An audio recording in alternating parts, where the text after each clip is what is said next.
आप सभी का एक बार फिर से स्वागत है कान्हा जी मैथ्स क्लासेस में। जैसे कि आप देख रहे हैं, आज हम पढ़ेंगे real and complex analysis. Real and complex analysis की पिछली वीडियो में मैंने एक्सरसाइज 1.1 के जो डाउट्स क्वेश्चंस थे वो करवाए थे।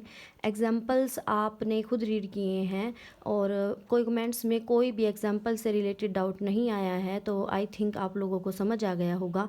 आज हम एक्सरसाइज करेंगे 1.2। पहले उसके आर्टिकल पढ़ते हैं, फिर हम एक्सरसाइज की तरफ बढ़ेंगे। आइए आर्टिकल पढ़ते हैं एक्सरसाइज 1.2 के।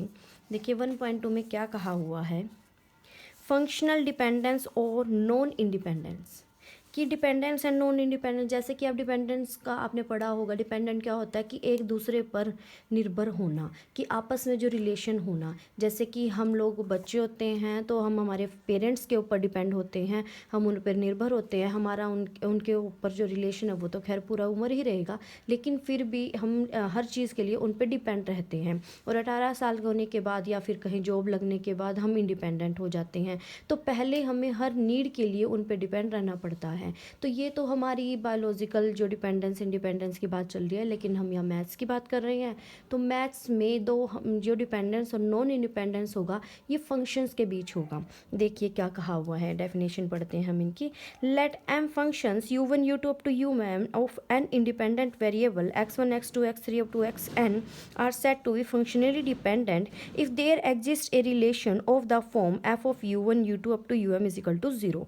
तो हमारे पास m फंक्शंस हैं एंड इंडिपेंडेंट वेरिएबल के, ये आपस में फंक्शनली डिपेंडेंट कब होंगे, जब इनके बीच में कोई ना कोई रिलेशन निकलेगा। और ये नॉट इंडिपेंडेंट होंगे, यानी कि अगर रिलेशन हमारे पास आ रहा है इनसे रिलेटेड तो ये हमारे पास नॉट इंडिपेंडेंट होंगे या डिपेंडेंट होंगे। अगर कोई रिलेशन नहीं बन रहा है तो वो इंडिपेंडेंट होंगे। जैसे कि एग्जाम्पल में देखिए u is equal to X, V is equal to X cube, ये दो फंक्शन दे दिया हमने वन वेरिएबल x के। हमने देखा कि v क्या है, एक्स क्यूब है, x की वैल्यू क्या है, u है, तो v को लिख सकती हूँ मैं u क्यूब। यहाँ से मेरे पास इक्वेशन क्या बन गई, v minus U cube is equal to 0, एक रिलेशन बन गया। तो ये फंक्शनली डिपेंडेंट हो जाएंगे। सेम सेकेंड में है, v को अगर मैं साइन x लूँ, v को sine raise to power 4x लूँ, तो v को मैं u रेस टू पावर 4 लिख सकती हूँ। तो यहाँ पे क्या बन जाएगी, v minus U raise to power 4, एक इक्वेशन बन गई। ये फंक्शन हो गया u v का, और यह क्या हो जाएंगे हमारे पास में फंक्शनली इंडिपेंडेंट हो जाएंगे। नेक्स्ट देखिए थ्योरम है, थ्योरम विदाउट प्रूफ है। क्या बोल रही है थ्योरम कि एन फंक्शंस, अगर हम एन फंक्शंस लें u1 u2 un an independent variable के, यानी कि u1 भी x1 x2 up to xn variables का फंक्शन है, और u2 भी u3 भी अप टू un भी, सभी के सभी इन डिपेंडेंट वेरिएबल के ऊपर डिपेंड करते हैं। तो ये फंक्शनली, ये जो n फंक्शन है ये फंक्शंस कब डिपेंडेंट होंगे, अगर इनका Jacobian with respect to x1 x2 up to xn 0 बन जाए तो वो क्या हो जाएंगे, हमारे पास फंक्शनली डिपेंडेंट हो जाएंगे। यहाँ से एक रिजल्ट निकलता है कि अगर हमें 2 3 4 जितने भी फंक्शंस गिवन हों, अब वो आपस में डिपेंडेंट कब होंगे, जब उनका Jacobian with respect to independent variable क्या आ जाए, 0 आ जाए। देखिए रिमार्क्स में मैं जैसे कि हमेशा से बोलती रही हूँ, रिमार्क्स में कुछ ना कुछ इंपॉर्टेंट मिलता ही है, तो प्लीज़ इसका रीड आउट जरूर करिए। देखिए फर्स्ट रिमार्क में क्या बोल रहा है, अगर m फंक्शन है n इंडिपेंडेंट वेरिएबल के, m ग्रेटर देन n है, तो जो m फंक्शन होंगे वो पक्का क्या जाएंगे, डिपेंडेंट जाएंगे जनरली, यानी कि जनरल सभी के लिए ही यूज़ होता है। जैसे कि वो बोल रहा है कि u फंक्शन है एक्स वाई का, v फंक्शन है एक्स वाई का, और w फंक्शन है एक्स वाई का। तो ये जो तीन फंक्शन है ये दो इंडिपेंडेंट वेरिएबल के फंक्शंस हैं। और यहाँ पे देखिए ध्यान दीजिए कि जो इंडिपेंडेंट वेरिएबल हैं वो तो दो ही हैं, यानी कि n की वैल्यू तो 2 है, लेकिन फंक्शंस कितने हैं, 3 हैं, m की वैल्यू क्या है, 3 है। तो वो यहाँ पे हम कहेंगे कि जब हम क्या करेंगे, u और v को सॉल्व करेंगे। देखिए u भी एक्स वाई की वैल्यू है, u में भी और v में भी एक्स वाई की वैल्यू है, तो वहाँ से दो इक्वेशन एक्स वाई में आ गई तो हम एक्स वाई की वैल्यू निकाल सकते हैं और w में पुट कर देंगे। देखिए एक्स और y की वैल्यू u और v में निकालनी है और w में पुट करेंगे तो u v w की इक्वेशन बन जाएगी, वो क्या हो जाएंगे, फंक्शनली डिपेंडेंट।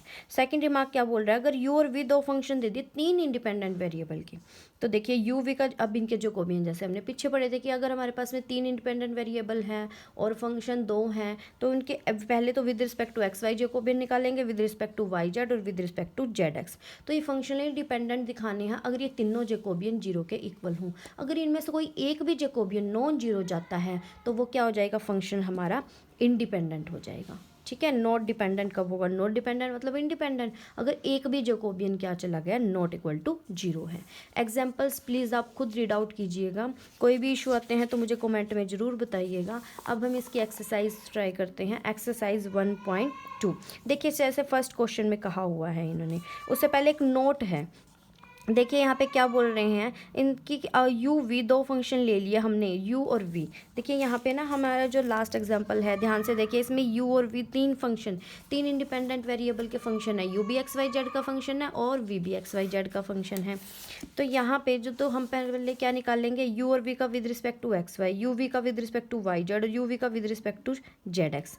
देखिए अबव एग्जाम्पल में तो अगर हमारे पास एक जैकोबियन भी नॉन जीरो आता है तो हमें बाकी दो निकालने की जरूरत नहीं है, उस एक के नॉन जीरो होने पे हम कह देंगे कि वो नॉट फंक्शनली डिपेंडेंट है। लेकिन अगर एक जीरो आ रहा है, दूसरा जीरो नहीं आ रहा है, तो भी हम वो नॉट इंडिपेंडेंट हो जाएगा, सॉरी नॉट डिपेंडेंट हो जाएगा। अब देखिए तीनों में से अगर दो तो जीरो आ रहे हैं तो हमें तीसरा चेक करना पड़ेगा। देखिए नॉट डिपेंडेंट के लिए तो एक का नॉन जीरो होना जरूरी है। अगर हम पहला जैकोबियन निकाले और वही नॉन जीरो आ गया तो हमें बाकी दो निकालने की जरूरत नहीं है। लेकिन अगर हम तीन में से दो जैकोबियन निकाल रहे हैं, पहला जीरो आ रहा है तो हम सेकंड चेक करेंगे, अगर सेकंड नॉन जीरो आ रहा है तो नॉट डिपेंडेंट, और अगर जीरो आ रहा है तो हम तीसरा चेक करेंगे। तो अगर तीसरा जीरो आ रहा है तो फंक्शनली डिपेंडेंट हो जाएगा, अगर नॉन जीरो आ रहा है तो नॉट डिपेंडेंट हो जाएगा। यानी कि नॉट डिपेंडेंट के लिए तो हमें एक जैकोबियन का नॉन जीरो होना काफ़ी है, लेकिन डिपेंडेंट होने के लिए हमें सभी जैकोबियंस को जीरो दिखाना पड़ेगा। ये है इस नोट के अंदर जो इम्पोर्टेंट बात है। देखिए अब फर्स्ट क्वेश्चन करते हैं हम लोग। फर्स्ट क्वेश्चन में क्या है कि यू वी और डब्ल्यू तीन हमें क्या दिए हुए हैं, फंक्शंस दिए हुए हैं, तो हमें क्या दिखाने हैं कि ये आपस में इंडिपेंडेंट नहीं है। यानी ये क्या दिखाने हैं, हमने डिपेंडेंट दिखाने हैं। डिपेंडेंट दिखाने के लिए हम क्या करेंगे, इसके जैकोबियन की बात करते हैं और बाद में हमें रिलेशन भी निकालना है।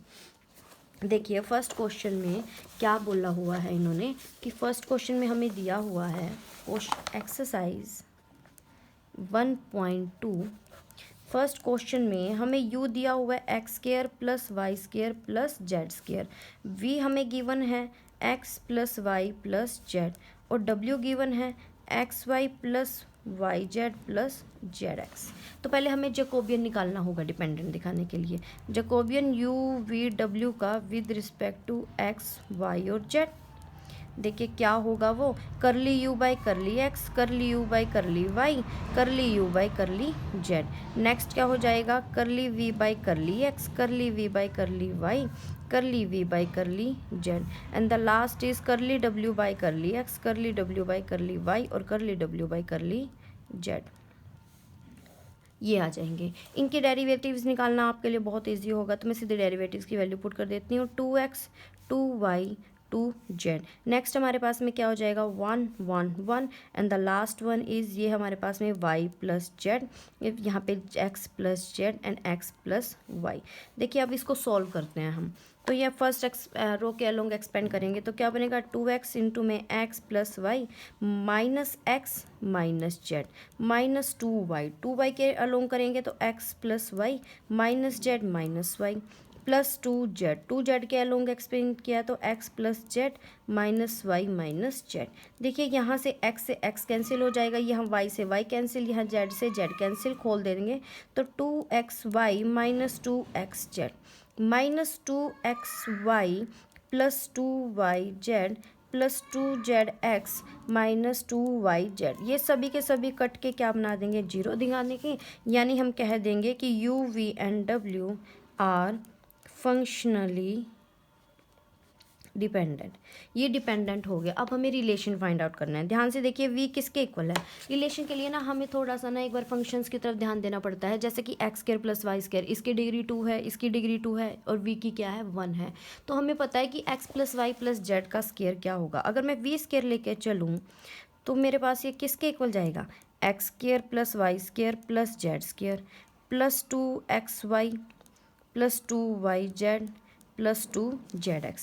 देखिए ये चीज़ तो मेरे पास किसके इक्वल हो जाएगी, u के। अगर मैं 2 कॉमन निकाल लूँ, अंदर क्या बनेगा xy plus yz plus zx, और ये बन गया u प्लस 2 W। तो ये क्या आ जाएगा हमारे पास, रिलेशन आ जाएगा। इसी टाइप के क्वेश्चंस होंगे हमारे सारे के सारे, फॉर जैसे कि आपने देख रहे हैं question number 1 2 3 up to so on, इन सभी का आपने क्या निकालना है, रिलेशन निकालना है। देखिए लास्ट क्वेश्चन की बात करते हैं। लास्ट को जो क्वेश्चंस होते हैं वो काफ़ी इंपॉर्टेंट्स होते हैं। कई क्वेश्चनों की हमारे पास स्टेटमेंट ही ऐसी होती है कि वो हमें समझना थोड़ा सा मुश्किल हो जाता है। देखिए सेवंथ में अभी मैंने आपको पिछले उसमें एक्सरसाइज में करवाया था कि इसका जैकोबियन निकाल के दिखाया था, मैंने आपको 0 आया था। तो रिलेशन वो काफ़ी आसान हो गया आपको। 10th क्वेश्चन जैसे आपने किया होगा, मैंने जो वीडियो बनाई आपने देखा होगा, तो उसका वहाँ पे जैकोबियन तो 0 निकाल दिया, यानी एक पार्ट तो हमने प्रूव कर दिया इस सम का पिछले क्वेश्चन पिछली वीडियो में। तो वहाँ से तो हम कह सकते हैं कि फंक्शनली क्या है, डिपेंडेंट है। लेकिन रिलेशन फाइंड आउट करना है तो रिलेशन आप ट्राई कीजिएगा, अगर नहीं होता है तो फिर मुझे कमेंट्स में बताइएगा, मैं इसके रिगार्ड्स एक वीडियो डाल दूंगी। नेक्स्ट है 8th क्वेश्चन लास्ट, कि दो फंक्शंस गिवन है हमें, a x square plus 2hxy plus B Y square and a x square plus 2 capital hxy plus capital B Y square, ये इंडिपेंडेंट होंगे अनलेस दिस। देखिए इसको ध्यान से समझिए कि ये जो हमने दो दी हुई हैं फंक्शन, ये इंडिपेंडेंट होंगे जब तक कि ये कंडीशन नहीं हो जाती, ठीक है ना। अगर ये कंडीशन होती है तो हम इसका मतलब क्या होगा कि ये डिपेंडेंट है। अगर ये कंडीशन नहीं होती है तो वो क्या हो जाएंगे, इंडिपेंडेंट हो जाएंगे। देखिए इसको कैसे करेंगे हम लोग। यहाँ पे हमें दिया हुआ है 8th क्वेश्चन में कि लेट कर लेते हैं, पहले यू फंक्शन को लेट कर लेते हैं। यू फंक्शन है हमारे पास A x square plus 2hxy plus B Y square, और वी लेट कर लो ये किसके इक्वल है, A x square plus 2hxy plus B Y square. यहाँ पे यू और वी क्लियरली आपको दिख रहा है कि u and v are functions of x and y, x और वाई के फंक्शंस हैं। तो पहले मैं कर ली यू बाई कर ली एक्स निकालती हूँ। कर ली यू बाई कर ली एक्स क्या हो जाएगा, 2ax प्लस 2hy, और कर ली यू बाई कर ली वाई अगर मैं निकालूँ तो ये होगा 2hx प्लस 2by। नेक्स्ट अब कर ली वी बाई कर ली एक्स निकालते हैं तो 2ax प्लस 2hy हो जाएगा, और कर ली वी बाई कर ली वाई निकालते हैं तो ये क्या हो जाएगी 2hx प्लस में 2by। देखिए नाउ हम जैकोबियन निकालते हैं किसका, u और v का with respect to x and y, किसके इक्वल होगा, कर ली यू बाई कर ली एक्स, कर ली यू बाई कर ली वाई, कर ली वी बाई कर ली एक्स एंड कर ली वी बाई कर ली वाई। इन जैकोबियन की वैल्यू पुट करते हैं। देखिए पहला जैकोबियन क्या आया था, 2ax plus 2hy, next 2hx plus 2by and the last is 2ax plus 2hy and 2hx plus 2by। इसको एक्सपेंड कर लेते हैं। जब हमने एक्सपेंड किया तो देखिए क्या आया, 2ax प्लस 2hy इंटू में 2hx plus 2by minus 2ax plus 2hy और इंटू में 2hx प्लस 2by, ये हो जाएगा हमारे पास में सॉल्व होके, ठीक है। 2 बाहर कॉमन निकाल दिया। देखिए जब मैं इनको सॉल्व करूँगी तो मेरे पास अंदर क्या बनेगा, ahx square plus a b x y plus capital H into small h x y plus small h b Y square minus H A x square minus h x y minus B A x y and minus B H Y square. ये है इनको खोलने के बाद हमारे पास में equation. देखिए अब आगे एक्स के कोफिशिएंट को लेक कर लो। एक्स के कोफिशिएंट को लेक किया तो ए एच माइनस हमारे पास में क्या हो जाएगा, एच ए, ये एक्स स्क्वायर के हो जाएंगे। प्लस में अब मैं वाई स्क्वायर के कोलेक्ट करती हूँ, वाई स्क्वायर में क्या बनेगा, h b and minus B h, ये हो जाएगा। प्लस में अब मुझे क्या करना है, एक्स वाई के कोफिशिएंट कोलेक्ट करने हैं। एक्स वाई के जब मैं कोलेक्ट करूँगी तो देखिए एच एच एक्स वाई तो ये तो कैंसिल हो जाएगा, तो क्या होगी ए बी माइनस बी ए, ये बनेगी मेरे पास में एक्स स्क्वायर वाई स्क्वायर और एक्स वाई के कोफिशिएंट। अब ध्यान दीजिए, देखिए यू और वी, ये हमारे पास जो हमारे फंक्शंस u एंड v हैं वो फंक्शनली डिपेंडेंट कब होंगे, अगर इनका Jacobian with respect to x and y क्या बन जाए, 0 बन जाए। यानी कि 4 जो हमने निकाला था A H minus H A x square plus में H B minus B H Y square plus A B minus B A x Y is equal to 0। अब अगर मैं कंपेयर करूँ यहाँ पे लाइकिंग कोफिशिएंट, देखिए ये एक पोलिनोमियल बन रही है एक्स वाई, और एक्स वाई में उधर साइड 0 है, तो यानी अगर मैं कंपेयर करती हूँ इसके लाइकिंग कोफिशिएंट्स, तो वहाँ से मैं कह सकती हूँ a H minus H a क्या बन जाएगा 0, h B minus B h क्या बन गया 0, a B minus B a b क्या बन गया 0। यहाँ से मैं कह सकती हूँ क्या कि ए बाई में ए किसके इक्वल हो जाएगा, एच बाई में एच। देखिए जहाँ पे क्रॉस मल्टीप्लाई करेंगे तो हमारे पास यही आएगा। नेक्स्ट में इसको उस साइड ले जाके क्रॉस मल्टीप्लाई करेंगे तो एच बाई एच किसके इक्वल होगा, बी बाई में बी, और यहाँ से क्या हो जाएगी ए बाई में ए किसके इक्वल है, बी बाई बी। अगर मैं इन तीनों कंडीशंस को देखूँ तो मेरे पास एक कंडीशन आ जाती है कॉमन कि A by A, B by B, H by H, ये कंडीशन होगी। ये वाली कंडीशन कब सेटिस्फाई होगी, अगर u and v, Jacobian u v का विद रिस्पेक्ट टू x और y क्या चला जाए, 0 चला जाए, यानी कि फंक्शनली डिपेंडेंट हो जाए। तो यानी मैं कह सकती हूँ कि u एंड v या जो गिवन पोलिनोमियल्स हैं आर फंक्शनली इंडिपेंडेंट, वो इंडिपेंडेंट हो जाएंगे अनलेस, जब तक कि ये कंडीशन ना हो जाए, कि अगर ये कंडीशन हो जाती है तो हमारे पास में क्या हो जाएंगे, ये फंक्शनली डिपेंडेंट हो जाएंगे, और जब तक ये कंडीशन नहीं होती है तब तक वो फंक्शनली इंडिपेंडेंट ही रहेंगे। तो अनलेस की जो सेंस है वो नेगेटिव में जाती है, कि अनलेस के बाद वाली जो चीज़ लिखी हुई है अगर इसका नेगेटिव होगा तो ही हमारे पहले वाली जो सेंटेंस है, पहले वाली जो कंडीशन है वो फुलफिल होगी। यानी कि अगर ये कंडीशन सेटिस्फाई नहीं होती है तो ही हमारा फंक्शनल क्या होगा, इंडिपेंडेंट होगा। एक्सरसाइज 1.2 कंप्लीट कीजिएगा। जो भी आपके प्रॉब्लम्स होते हैं मुझे कमेंट्स में ज़रूर बताइए, मैं उनके सॉल्यूशन वीडियो डालूंगी। आई होप आपको वीडियो पसंद आई हो।